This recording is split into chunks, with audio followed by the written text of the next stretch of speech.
Hello po, kamusta po ang lahat mga kabayan? Sana po nasa mabuti po tayong kalagayan. Magandang araw po muna, tanghali, hapon, gabi. Madaling araw po sa ating lahat. Saan man sulok ng bansa o mundo tayo naroon, naway maingatan po tayo mga kababayan. Ito po, komentuhan po natin, pag-usapan po natin mga kababayan. Itong pasabog po. Nagpasabog na naman po ang ating dating Pangulong Duterte sa Pangulong Marcos Jr. mga tambay.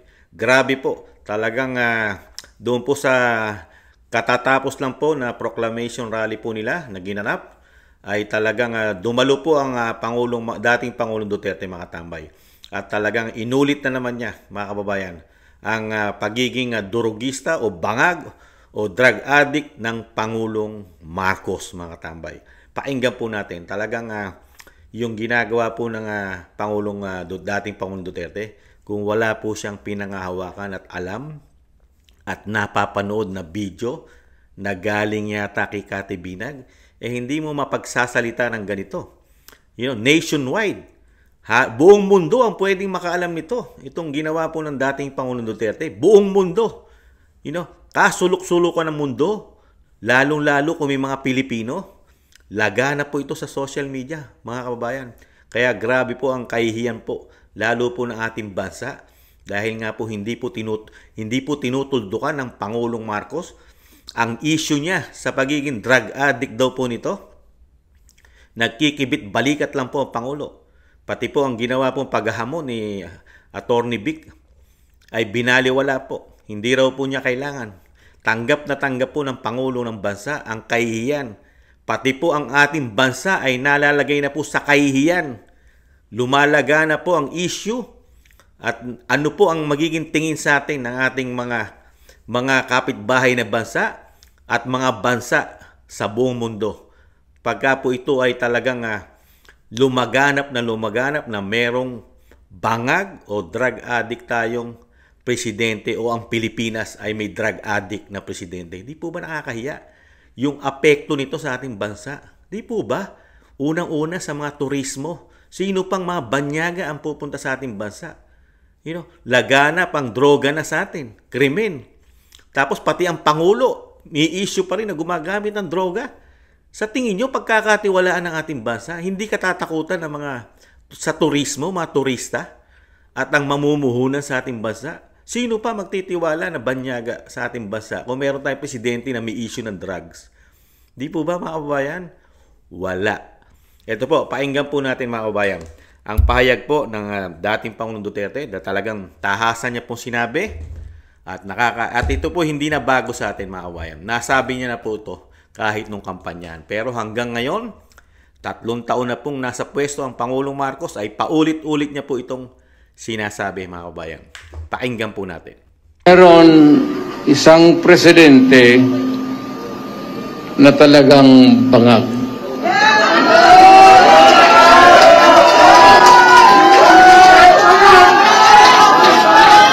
Hindi naman buang, pero yung bisyo ng droga, long term yan. Maging ulol si Marcos,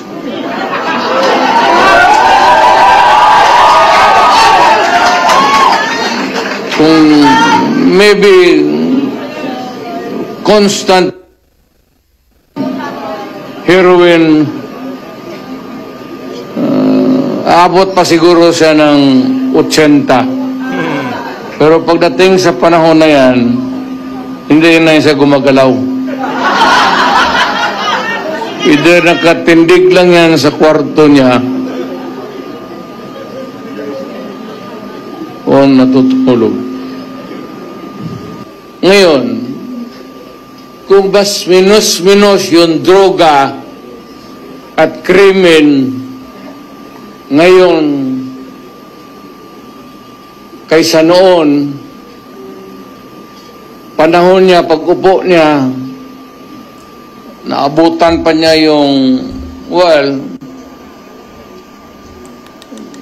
yung pinapairal natin na law and order. Kung kaya niya ito, kung kaya niyang Putang ina.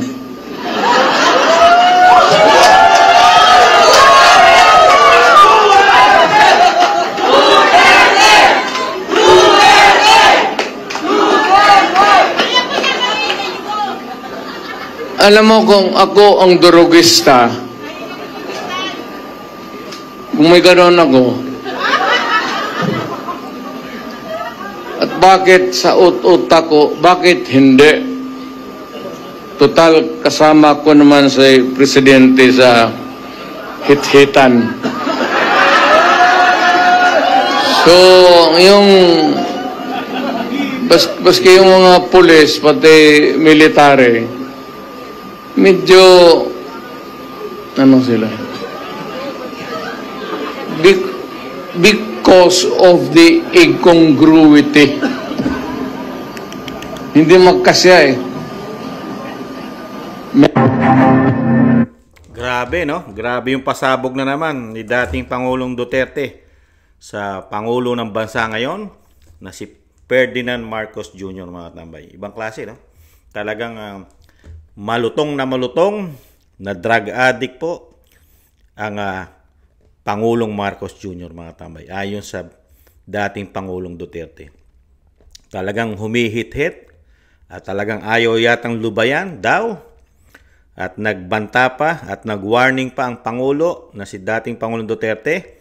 Pag hindi ito nilubayan ng dating Pangulong Marcos, ay sa edad na 80, abutin man daw siya na 80, ay baka hindi na raw po gumagalaw mga kababayan.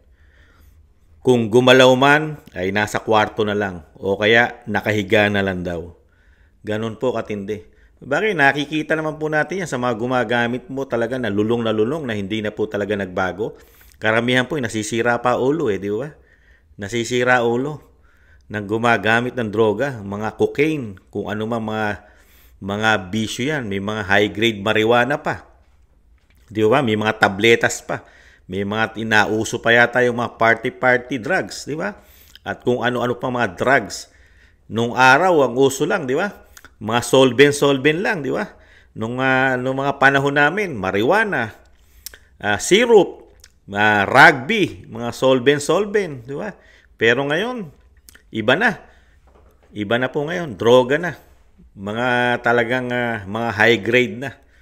Ang sinasabi nga po, ang mga pangmahirap, drugs, yung mga drugs na yung mga pangmahirap, pangmasa, pero yung mga pangmayaman katulad ng ginagamit ng mga politiko yata at katulad ng sinasabi ni dating Pangulong Duterte na adik at bangag ang Pangulo, baka ang ginagamit yan di umano yung mamahalin, mga class A, mga high grade, di ba? Nakakalungkot lang po mga tambay na nagkaroon po tayo ng isang Pangulo at dating Pangulo pa ang tahasang nagsasabi po sa atin, sa sambayan ng Pilipino, sa buong mundo. Tahasang sinasabi ng dating Pangulo na ang Pangulo natin, ng Ferdinand Marcos Jr. ay isang adik, isang bangag, isang user, hindi pa lumulubay. Ano po mangyayari sa ating bansa kung magpapatuloy ang ganitong klase na liderato na isang leader ayon sa dating Pangulong Duterte na bangag at tumatangkilik sa illegal na droga? Kaya ano po, pati po ang ating men in uniform, ano po ang nangyayari po? Nagugustuhan din po ba ninyo? Dahil hindi po magsasalita ang dating Pangulong Duterte kung wala po itong nalalaman at walang alam. Alam naman po natin ang dating Pangulong Duterte pagdating sa droga ay hindi mo siya maiisahan. Alam niya ang pasikot-sikot. Napakatagal na panahon niyang naglingkod bilang LGUs o mayor o vice mayor. Alam niya ang mga itsura ng mga gumagamit. Alam niya ang itsura ng mga nagdodroga. Dahil ito'y nakakahalubilo niya pa nung araw na siya'y naglilinis sa kanyang syudad, City of Davao. Di po ba? Kaya hindi mo po maiisahan yan. At ang isa pa, hindi nga po ito masalag. Di ba? Kahit po si Cathy Binag, na siya mismo ay handang humarap sa Kamara, humarap sa Senado para siya imbestigahan, humarap sa NBI para maimbestigahan, humarap sa DOJ, kaya niyang humarap anytime si Cathy Binag. Pero wala pong naglalakas loob. Kahit anong ahensya ng gobyerno, kahit institusyon ng Senado at Kamara, walang mayag balls para imbestigahan si Cathy Binag at yung kanyang pinagmamalaki na 150 plus USB. Naka-upload na raw po. Sa tingin po natin, sa tingin nyo mga kabayan, walang hawak si dating Pangulong Duterte, si BP Sara. Kung si Maharlika nga may hawak si Maharlika, di lalo pa si dating Pangulong Duterte. Sige nga. Di ba? Baka nga pati sila Banat Bay, may hawak na rin yan, di ba? Sila Panelo, sila Secretary Panelo, sila Attorney Panelo, sila Attorney Roque, di ba? At marami pang iba. Di po ba? At pati si Pastor Kibuloy, tsak na may hawak yan. Di po ba? Dahil sa kanya yung SMNI. Kaya nga po siya na politika, di ba? Dahil nga sa issue rin ng droga ng Pangulong Marcos. Napasara ang kanyang, nawala ng prangkisa ang kanyang SMNI. Di ba? Kaya dito po mga tambay, lulubog at lulubog po ang ating bansa, lalo ang ating ekonomiya. Pagka ganito po ang issue ng leader na pinagkatiwalaan natin na siya'y maglilingkod, malinis. Sa akala po natin, naghalal po tayo ng napakalinis at matino. Walang bahid anuman, lalo sa bisyo ng droga. Di ba ba? Ang akala natin, magiging magaling. Akala natin, mas magaling pa siya sa dating Pangulong Duterte, lalo sa gagawin niya, lalo yung mga pangako niya, pinangako sa atin. Lilinisin niya, lalabanan niya ang droga ng mga halalan. Susundan niya ang ginawa ni dating Pangulong Duterte lalo sa paglaban at pagsukpo ng droga, korupsyon. Di ba? Pati ang mga terorista, mga NPA, di ba? Kasama sa mga pinangako niya yan Ekonomiya, lalo ang bigas, 20 pesos. Napakarami niya pong pinangako sa atin mga kababayan na gagawin niya nung halalan para lang makuha ang ating boto. Di ba? Pero sa kabila nun, magtatatlong taon pa lang mga kababayan. Hindi lang po issue ng droga sa kanyang sarili ang talagang pumutok at natuklasan po natin lalong-lalo ni dating Pangulong Duterte at ni Vice President Sara Duterte. Hindi lang po. Pati po sa kaperahan. Addict din po sila. Di umano. Addict din po sila sa ating pera. Ano sinasabi ni Atty. Vic? Grabe silang sa korupsyon. Grabe daw po silang mangurap ayon kay Atty. Vic. Nasa vlog po natin yan. Pwede po ninyo panuorin kung hindi nyo po napapanood yung mga pahayag po ni Atty. Vic doon. Grabe po. Grabe daw po silang manloko rin sa atin. Niloko tayo taong bayan. Pinasakay tayo sa mga proyektong wala naman daw. Katulad ng flood control. Idinagdag ko lang po. Flood control. 200 mahigit ang namatay sa Bicol pero wala naman yung 5,500 flood control. Kinurap lang daw nila ang pera. Ganon din ang ginagawa sa pondo natin sa budgeting. Di ba sabi ni Atty. Vic, dagdag lang natin, ang nagsisimula ang korupsyon sa budgeting na ginagawa ng institusyon. Yan. At yung pinipirmahan ng Pangulo na GAA na naging gago na ngayon mga kababayan. Gago na, hindi na GAA. Kaya nakakalungkot po mga kababayan. Talagang meron tayong presidente na napakakapal na po yata ng pagmumuka ng ating Pangulong Marcos. Bakit ko po nasabing makapal ang pagmumuka? Siyempre po, hindi ba makapal na mukha mo dahil wala ka ng kahihiyan? Di makapal na mukha mo kasi hindi ka na marunong mahiya. Tanggap mo na ang buong Pilipinas, buong mundo, sinasabihan ka na bangag, drug addict, presidente ka. Pagdating sa issue ng droga, di po ba? Wala kang imik. No say ka, pero sa ibang bagay, doon ka babatikos, babanat. Tapos ang mga banat mo naman, lalo ngayon, panahon ng kampanyahan, ang banat mo. Nung proclamation rally nyo na ginanap dito sa probinsya mo, di ba? Ibang klase ang banat mo dyan. Di ba? Sinabihan mo pa ang mga kandidato ni dating Pangulong Duterte. Ano sabi mo? Mga nag-deliver lang ng suka. Parang nagbebenta ng suka. Samantalang yung mga ini-endorso mo, puro may issue. May bahid sa politika. May mga nakulong pa riyan. Di ba? Samantalang ikaw mismo, napakarami mo dapat sagutin sa gobyerno at sa Supreme Court. Di ba? Napakarami pong issue na sasagutin sa kaperahan natin. Hindi lang po issue sa droga ang problema nito ng Pangulong Marcos. Pati issue po sa korupsyon. Isang damukal po ang issue sa korupsyon ng Pangulong Marcos. Lalabas po lahat yan, mga tambay. Iboto po natin ng straight.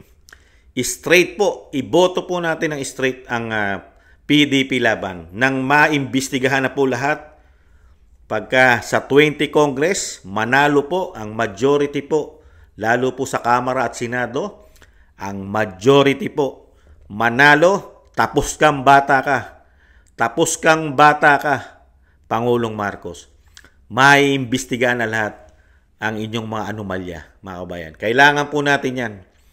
I-straight po, o at least majority po, maiboto po natin ang PDP laban, mga kabayan. Sila po ang kailangan po at makakatulong po sa ating bansa, lalo sa paglaban at korupsyon, mga investigasyon na hindi po ginagawa ng 19 Congress.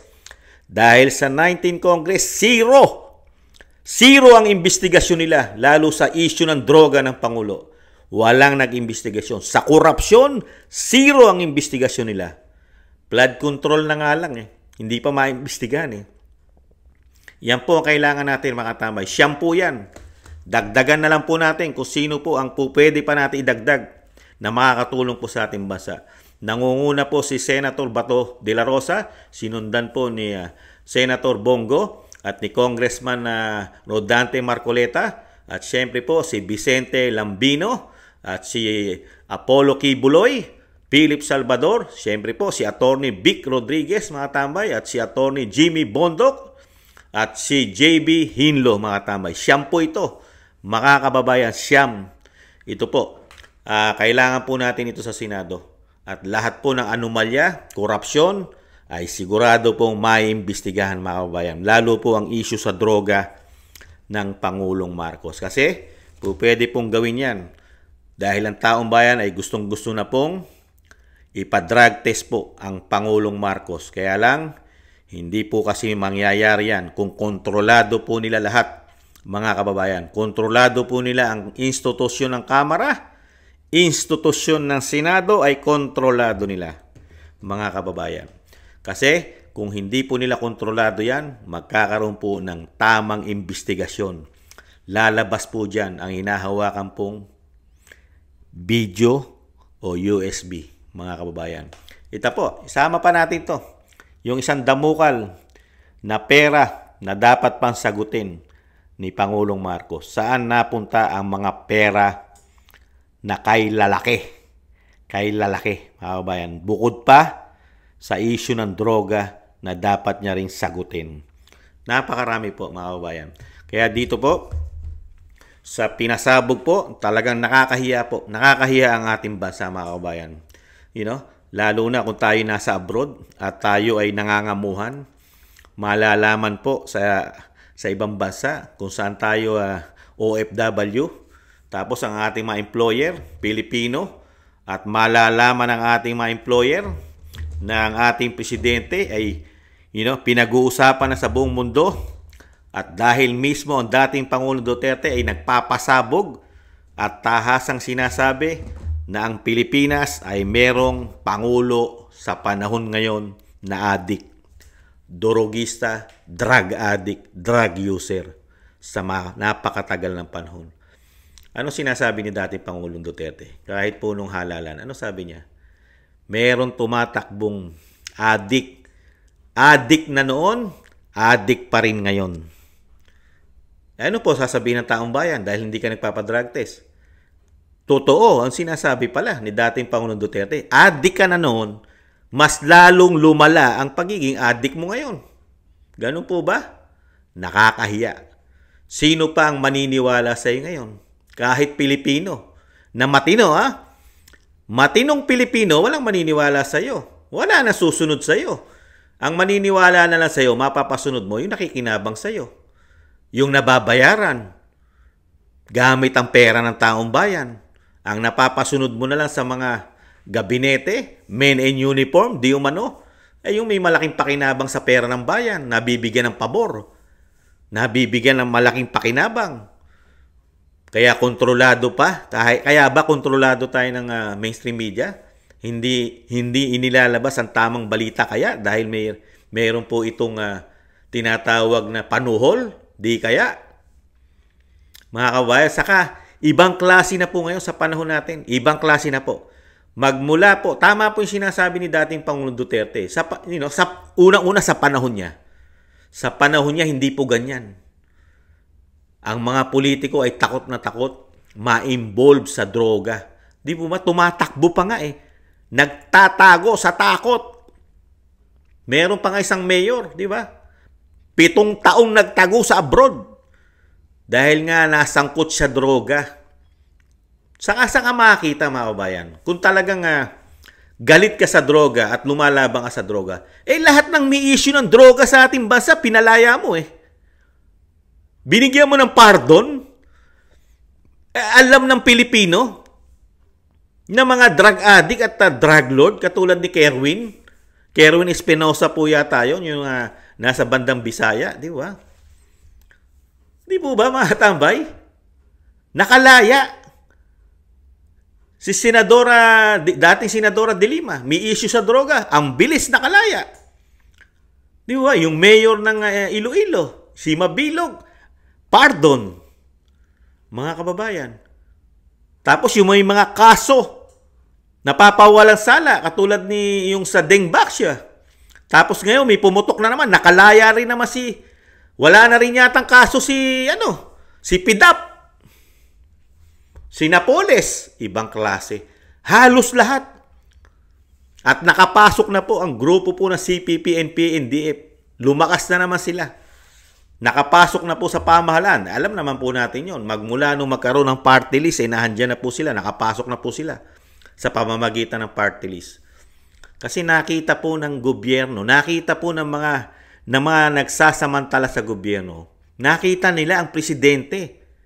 Kung totoo ang sinasabi ni dating Pangulong Duterte, merong presidenteng mahina. Yung sinasabi ng dating Pangulo na weak, durugista, drug addict. Kaya kinakaya-kaya nila ang presidente dahil nga addict daw ang presidente. Pati ang pinsan niya na tinatawag na tambaluslos, kayang-kaya niya ang presidente. Ni hindi man lang siya iniimbestigahan, ni hindi siya pinaimbestigahan ng kanyang pinsan dahil hindi kaya sila magkakasabwat. Di po ba? Sa ginagawa po sinasabi ni Atty. Vic na talagang grabe ang korupsyon. Matindi ang ginawa nilang korupsyon sa pera natin. Dahil nga dito sa issue na droga, wala na sa katinuan. Matino sa pagnanakaw, ganun po ba? Pagdating sa pagnanakaw, matino. Saka matindi po ngayon mga kababayan, napakatindi po. Pati po ang droga ngayon, wala na silang takot gumamit. Di po ba? Pati social media, ina-upload na po nila, naka-upload, gumagamit, tumitira. Sa social media, wala nang takot gumamit ng droga. Bakit kaya? Hindi na sila natatakot ngayon. Tahasa na, pati social media, takot. Nung panahon ni dating Pangulong Duterte, tinatago nila yan. Ayaw nilang malaman sila'y adik. Dahil makukulong sila. Kung lalaban sila, magkakaproblema pa sila. Ngayon, pinakikita na. Buong mundo pwedeng makakita sa social media nung ginagawa ng mga Pilipino. Pilipino ito ha. Babae. Babae pa tumitira, in-upload pa sa social media. Ibang klase. Bakit kaya? Matapang ang mga adik ngayon. Bakit? Ano kaya isip ng mga drugista ngayon? Bakit kami matatakot? Protektado kami ng Pangulo. Ganun po ba? Dahil ang Pangulo, sinasabi ni dating Pangulong Duterte, addict din. Nangangahulugan yan, panahon namin ngayon. Nung panahon ni dating Pangulong Duterte, panahon ng matitinong tao. Ang takot, mga durugista, kriminal, drug lord. Yan ang takot sa panahon ni dating Pangulong Duterte. Sa panahon ngayon na may addict daw na presidente, panahon naman po ng mga addict ngayon. Kaya ang natatakot po tayo na. Nung panahon ni dating Pangulong Duterte, sila ang takot. Ngayon sa panahon ni Pangulong Marcos Jr., tayo po ang takot sa kanila. Baka kung ano gawin natin, kung ano gawin nila sa atin. Itong mga kriminal, drug addict, nahandyan pa CPP, NPA, NDF, mga terorista. Ibang klase. Takot na tayo ngayon lumabas ng gabi. Lalo pagka mayroon tayong mga anak na babae na ginagabi sa lansangan, lalo sa pag-uwi kung sila'y nagtatrabaho. Hindi katulad ng panahon ni dating Pangulong Duterte. Sila ang takot. Ngayon, tahasa na sila. Wala na silang takot. Ina-upload na nila. Pinakikita na nila sa tao na makapangyarihan na sila ngayon. Ganun po ba? Okay na. Okay na, free. Free na sila ngayon. Malayang-malaya na sila. Pwede na silang gumamit anytime ng droga. Pwede na. Ibang klase. Ewan ko kung nagugustuhan ito ng mga men in uniform natin. Anong klase?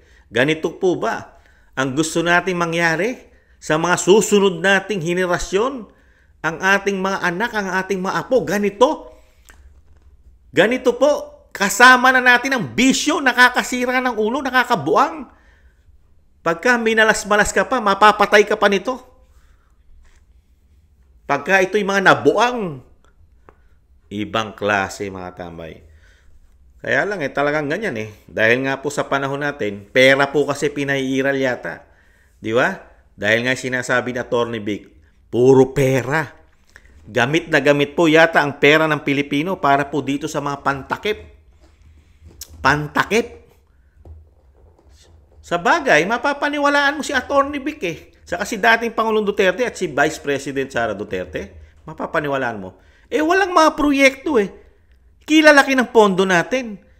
Trilyon-trilyon. Saan napunta yung pera? Di po ba? Samantala kay dating Pangulong Duterte, halos lahat nagawa niya. Napakaraming build. Sa 6 na taon, may pandemya pa. Lahat ng klase ng problema naranasan, pati bulkan, bagyo, pagbaha, paglindol. Tapos nahando pang terorista, Marawi. Di po ba? Tapos sa kabila nun, may pandemya pa na talagang buong mundo nagsakripisyo.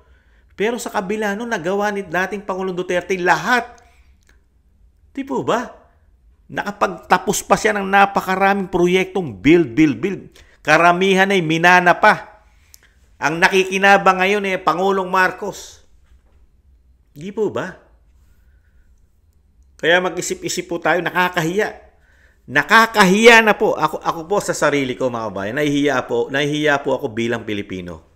Dahil nung panahon ni dating Pangulong Duterte, real talk, proud po ako maging Pilipino. Proud po ako. Dahil kahit 10 bansa, OFW tayo, may respeto sila. Ginagalang nila ang Pilipino. Dahil meron tayong presidenteng magaling. Believe ang mga tao. Believe ang mga banyaga. Meron pa nga bansa, gusto nilang hiramin ng ating Pangulong Duterte. Hiramin nila para yung bansa nila ay tumino. Diba? Hinihiram nila ang Pangulong Duterte dahil gusto nila yung utak at galing ng isang Duterte. Pero ngayon, bilang Pilipino, kahit ako, nahihiya ako sa sarili ko, mga kabayan. Nahihiya ako bilang Pilipino dahil ano po ngayon ay pagmamalaki ng Pilipino, lalo kung ikaw ay OFW. Sige nga, presidente mo adik, presidente mo bangag, durugista. Bakit nyo binoto yan? Di ba nakakahiya? Anong klase kayong Pilipino? Naghahalal kayo ng presidente, pinakamataas na katungkulan sa buong bansa ninyo. Adik. Wala na bang matinong Pilipino sa inyo na pwede nyo iboto maging presidente? Bakit adik pa ang binoto nyo? Di po ba nakakahiya? Dami-daming Pilipino na napakagaling. Bakit tayo nagboto pa ng adik? You know, yun ang sasabihin eh. Dahil hindi naman nila alam, lalo na mga banyaga, hindi nila alam na nabudol tayo. Diba? Binudol tayo eh. Diba? Una pa, nagamit pa si BP Sara. Kung hindi kay BP Sara, hindi po magiging presidente yan. Real talk. Never maging presidente yan. Kung si BP Sara ay tumakbong pangulo, never. Mga kababayan, nakakalungkot lang. Pero, sa isang banda, hindi naman po tatanta ng mga Pilipino yan. At mga Pilipino, hindi na po magpapaluko. At dahil sobra-sobra na po kahihiyan ang binigay sa atin ng Pangulong Marcos. Sa buong mundo, sa buong Pilipinas, at lahat tayo, mga Pilipino. Meron mang naniniwala sa kanila, ay bulag po yan. Lahat ng naniniwala na ang Pangulong Marcos ay hindi adik, bulag po yan. Bulag, mga tambay. Yan, matindi po yan. Yan. Magpa-drug test ka na kasi, Mr. President. Yung sinasabi ni dating Pangulong Duterte at Attorney Vic at BP Sara, live. Magpa-drug test ka po ng live. Sa Luneta, sa Quirino Grandstand daw po live. Polykel hair drug test po. Polykel. Diba? Polykel drug hair drug test. Di po ba? Kasama daw po si Vice President. Kasama rin daw po ninyo, Presidente. Live din siya magpapadrug test. Kasama po ang lahat ng mga Duterte. Kasama na sila. Magkakasama kayo live. Kaya lang, hindi gagawin ng Pangulo yan. Bakit? Kung wala kang tinatago, napakadaling magdesisyon. Anytime, any day, pwede mong gawin. Kaya lang, pag may tinatago ka, siyempre, marami kang dahilan. Marami kang katwiran. Hindi ka mauubusan ng dahilan. Hindi ka mauubusan ng katwiran kasi may sekreto ka. Ayon kay Kati Binag. Ang sekreto mo, hawak ni Kati Binag, Mr. President. Yata ang napakarami niyong sekreto. Kaya nga hindi nyo magalaw si Kati Binag, di ba? Nagagalaw nyo ang mga Duterte. Hindi nyo ba napansin? Sobra nilang batikusin ng mga Duterte. Sobra nilang galawin. Pero pagka kay Kati Binag, lahat sila tahimik. Lahat sila walang yagballs, pati Pangulo. Alam na this. Di ba? Isang babae lang, kinatatakutan nila, si Kati Binag. Totoo po yun. Never pa po nagkaproblema si Kati Binag sa kanila. Sa Kongreso, sa Senado, sa Office of the President, sa DND, sa National Defense, DOJ, Department of Justice, di ba? NBI, National Bureau Investigation, di ba? DILG, wala po di ba? PIDEA, wala pong issue dyan.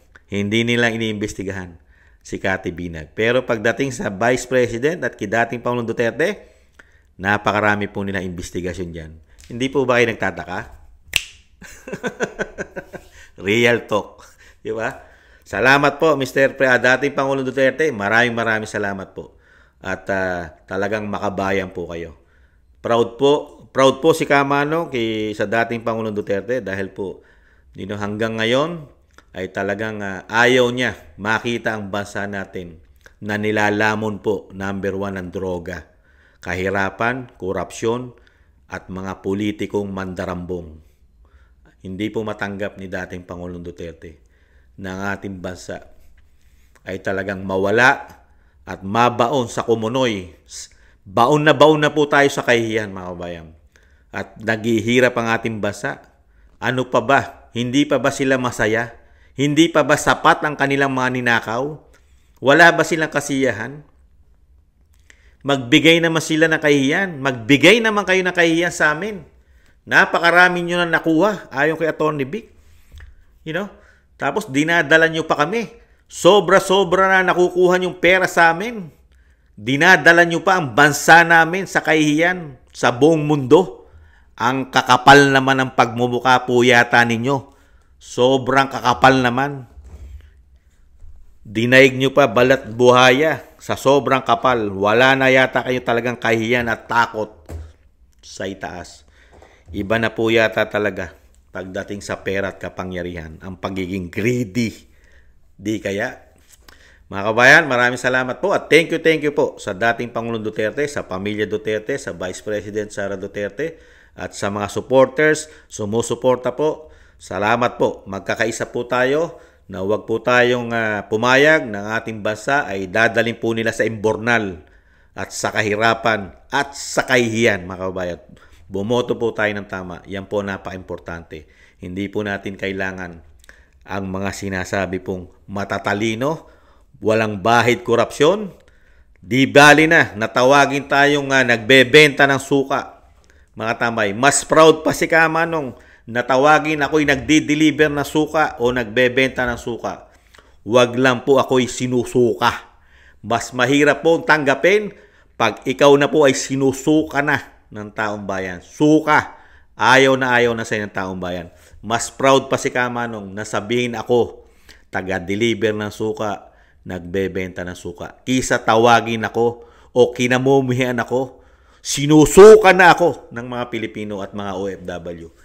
Napakahirap po nun. Napakasakit tanggapin yon, mga katambay. Pero pagdating sa Pangulo ng Bansa, hindi po masakit para sa kanya yon, mga kabayan. Bakit kaya? Dahil bangag? Drug addict? Wala nang kahiyan. Thank you po, mga kabayan, sa mga naagos po ng Tambayan Mga Kabayan sa YouTube at TikTok at ganoon din po sa mga nagko-comment, like, share, and subscribe. Ingatan nawa po, mga katambay. Mag-ingat po tayo, lalo po ang ating mga anak. Ingatan po ninyo. Matindi na po ang ating labanan sa droga at sa mga kriminal, mga katambay. Paalam, ingatan nawa. Bye-bye.